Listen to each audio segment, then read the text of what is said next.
বিকাশৰ ৰাজনীতি আৰম্ভ হৈছে।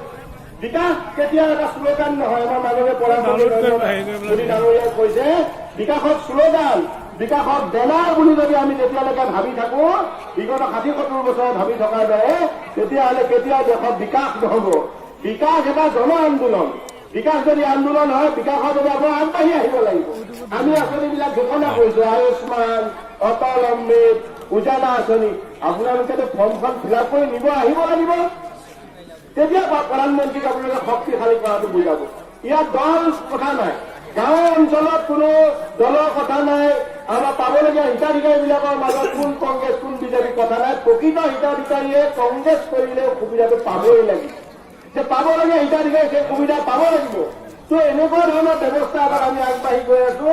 আৰু আপোনালোকে দেখিব যে এইবাৰ যদি আপোনালোকৰ আশীৰ্বাদত মাননীয় ৰূপক শৰ্মাদেৱক আমি নগাঁও লোকসভাৰ পৰা বিজয়ী কৰাই পেলাই নৰেন্দ্ৰ মোদীৰ হাত সবল কৰো, তেতিয়াহ'লে আগন্তুক দিনবিলাকত এই ব্যৱস্থাৰ জৰিয়তে লাহে লাহে সমস্ত মন ৰাস্তা পথ যেনেকৈ স্বচ্ছ ভাৰত অভিযান হৈছে, ঠিক একেদৰে আমাৰ মন অন্তৰাত্মা চাফা হৈ পেলাই আমি এখন সুস্থ সবল দেশত বসবাস কৰাৰ এটা সুবিধা পাম।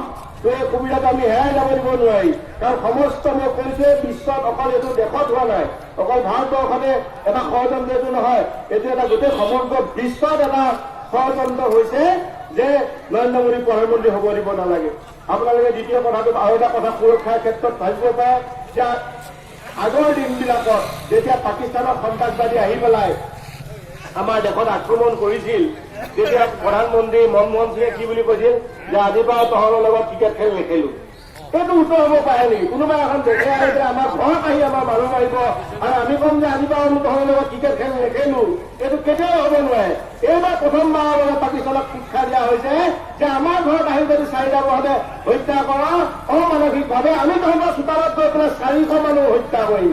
এইবাৰ প্ৰথমবাৰৰ কাৰণে এনেকুৱা এজন প্ৰধানমন্ত্ৰী হৈছে আপোনালোকৰ আশীৰ্বাদত যে সমস্ত দেশত বিশ্বৰ সকলোবিলাক ৰাষ্ট্ৰই কিন্তু তেওঁক ছাপৰ্ট দিছে, সমৰ্থন দিছে। এই কথাটোত আমি এইটো ক'ব পাৰো যে এতিয়া নৰেন্দ্ৰ মোদী ডাঙৰীয়া আপোনালোকৰ আশীৰ্বাদত আৰু ভাৰতৰ নেতা হৈ থকা নাই, তেওঁ এজন বিশ্বৰে জাকত জিলিকা নেতা হ'বলৈ গৈ আছে।